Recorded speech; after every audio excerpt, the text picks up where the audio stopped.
के अंदर कल 4 सांसदों को निलंबित किया गया हंगामा करने की वजह से। हंगामा तो बाकी लोग भी कर रहे हैं, लेकिन तख्तियां लेकर के वो स्पीकर चेयर के पास गए।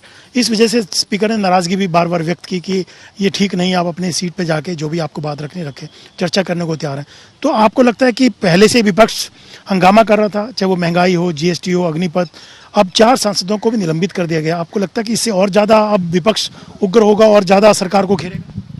बिल्कुल यही बात जो कांग्रेस नेता हैं अधीर रंजन चौधरी ने कह दिया है और उन्होंने कहा है कि चारों सांसदों को जो निलंबित किया गया है वो ठीक नहीं है, क्योंकि सदन के अंदर अगर सांसद जनता की आवाज़ नहीं उठाएंगे तो कौन उठाएगा।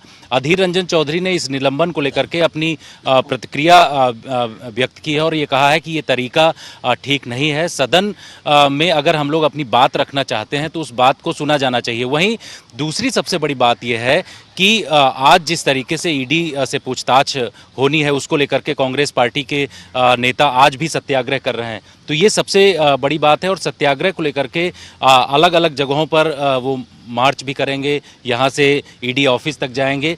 दूसरी तरफ कांग्रेस नेता शक्ति सिंह गोहेल ने एक बहुत बड़ा सवाल उठाया। उन्होंने कहा है कि बीजेपी जिस तरीके से कहती रहती है कि उनके नेताओं से पूछताछ कई कई घंटों तक हुई है, लेकिन उन्होंने कहा है कि कभी भी यूपीए ने ईडी और सीबीआई का दुरुपयोग नहीं किया है। एनडीए की तरफ से इन एजेंसियों का दुरुपयोग किया जाता है।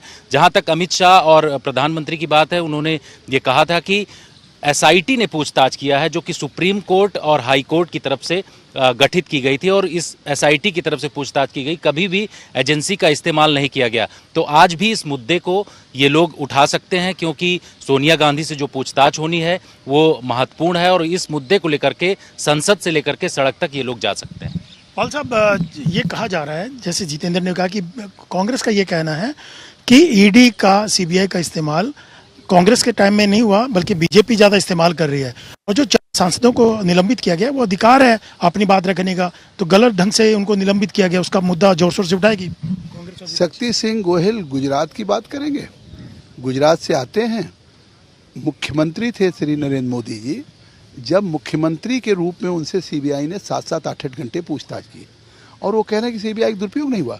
दुरुपयोग इसलिए मैं कह रहा हूँ कि जिस सीबीआई ने किया, जो केस बना रही थी, अमित शाह जी के खिलाफ जिसने केस बनाया, आज हाई कोर्ट, सुप्रीम कोर्ट ने क्लीन चिट दी है। बरसों की त्रासदी, जो व्यक्ति जिसको जनादेश प्रदेश के मुख्यमंत्री के रूप में मिला हो और आज देश की जनता ने प्रचंड जनादेश दिया हो प्रधानमंत्री के रूप में, वो किस तरीके से कांग्रेस यूपीए की सरकार में इन केंद्रीय एजेंसियों की दुरुपयोग के शिकार हो चुके हैं, पूरा देश जानता है और देश की जनता ने इस पे जनादेश भी दिया है।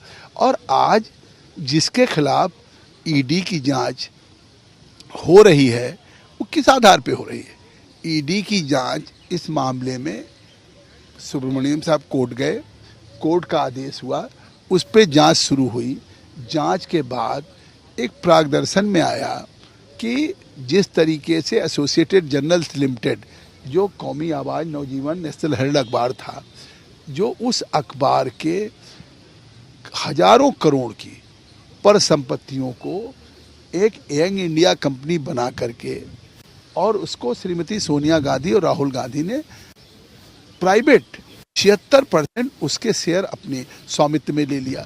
तो आप सोचिए कि एक पार्टी का अखबार की प्रॉपर्टी थी, उसके आधार पे वो प्रॉपर्टियां चंडीगढ़ हो, मुंबई हो, दिल्ली हो, सब जगह आवंटन हुआ था और उसको एक निजी स्वामित्व बना लें। इस आधार पे ईडी ने 67 करोड़ की प्रॉपर्टी सीज भी किया है। तो मनी लॉन्ड्रिंग उसमें साफ है। तो एक मनी लॉन्ड्रिंग का केस है, पैसे का जिस तरीके से साइफन हुआ है वो केस चल रहा। आप देखिएगा कि कोर्ट में भी उसका फैसला आ ही जाएगा। तो अब उसमें एक स्वतंत्र एजेंसी ईडी अगर जांच कर रही है तो ये दबाव नहीं बनाया जा रहा है। बात जितेंद्र जी ने सही कह दिया कि वो महंगाई तो बहाना है। ये जो लगातार इस बार लोकसभा का सत्र नहीं चलने पा रहा है, चाहे पहला सप्ताह हो अशोक जी, चाहे आज दूसरा सप्ताह हो, आपने भी कहा कि आज फिर ईडी की पेशी है श्रीमती सोनिया गांधी की, इस पर दुरुपयोग का आरोप लगा रहे हैं।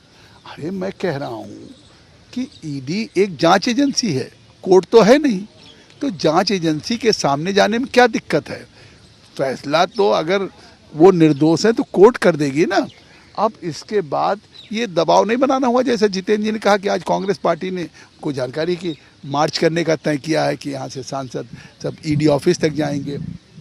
इसी तरह से और पूरे देश में आपने देखा पहली बार ऐसा हुआ होगा कि किसी से भी अगर कोई ईडी जांच कर रही है, कोई एजेंसी जांच कर रही है, तो उस पर दबाव बनाने के लिए पूरे देश के ईडी ऑफिसेज पे इनके कांग्रेस पार्टियों की राज्य इकाइयों ने और विधायकों ने सबने धरना और प्रदर्शन दिया। और जहाँ तक बात ये रही अधीर रंजन चौधरी का ये कहना कि हम प्रजातंत्र में हमको बोलने का अधिकार नहीं दिया जाएगा तो हम इस मामले को गंभीरता से उठाएंगे। अधीर रंजन चौधरी सदन में मैं गवाह हूँ कि स्पीकर साहब ने कांग्रेस के नेता अधीर रंजन चौधरी से कहा अच्छा बोलिए।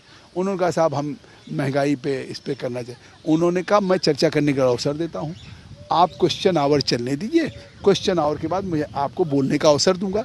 तो क्या देश की जनता ये नहीं समझ रही कि लोकसभा के अध्यक्ष उस चेयर से कह रहे हैं कि ये प्रश्न प्रहर सभी सदस्यों का है, चाहे सत्ता पक्ष के हों चाहे प्रतिपक्ष के हों, सभी सवाल करते हैं, वो सवाल जुड़े रहते हैं। कल मेरा सवाल है, आज सवाल जो 20-20 सवाल महत्वपूर्ण लगे हैं उस पर सरकार जवाबदेह होती है सरकार से जनता के। तो ये प्रश्न प्रहर तो कभी स्थगित किया नहीं जाता था, ये पहली बार दबाव बनाने के लिए प्रश्न प्रहर भी नहीं चलने दे रहे हैं। और जब स्पीकर साहब, चलिए हम छोड़ दीजिए पार्लियामेंट्री अफेयर्स मिनिस्टर्स का कि श्री प्रहलाद जोशी जी अपील कर रहे हैं प्रतिपक्ष से कि साहब हम हर विषय पे आपको सुनने के लिए तैयार है, सरकार की तरफ से जवाब देने के लिए भी तैयार हैं, स्पीकर साहब समय तय कर दें। लेकिन जब स्पीकर साहब ने अधीर रंजन चौधरी से कहा कि आप अपने मेंबर्स को कहिए बेल से बाहर जाएं या जो बात कहनी अपनी सीट से कहें, और फिर उन्होंने मतलब देखा जब उनके चेहरे पे लेके प्ले कार्ड कल चले गए। कल आपने जो स्थिति देखी होगी मणिकम टैगोर की या चाहे वो मैडम थी या जो 4 लोग, वो लोग क्या ये मर्यादा है लोकसभा की, एक बार बेल से भी आप करें, बेल से सीढ़ियों से चढ़ करके स्पीकर के चेहरे पे आप चारों तरफ से लगा दें प्ले कार्ड्स, जिससे देश की जनता लोकसभा की कार्रवाई को न देख सके, कोई घटना हो जाए। आखिर स्पीकर की अगर जो ये बात कर सकता दुस्साहस कि वो चेयर के ऊपर तक जा कर के प्ले कार्ड को ले करके एब्सेंटी कर सकता है, वो हमला कर सकता है, कुछ भी कर सकता है। उन्होंने केवल इसके बावजूद भी एक कस्टोडियन की तरह से कहा कि ये नियमों में नहीं है, प्ले कार्ड्स अगर इसको आप लाना नहीं बंद करेंगे, लगातार पहले सप्ताह में भी चेतावनी दिया था, तब मजबूरन उन्होंने 4 के खिलाफ कार्रवाई किया।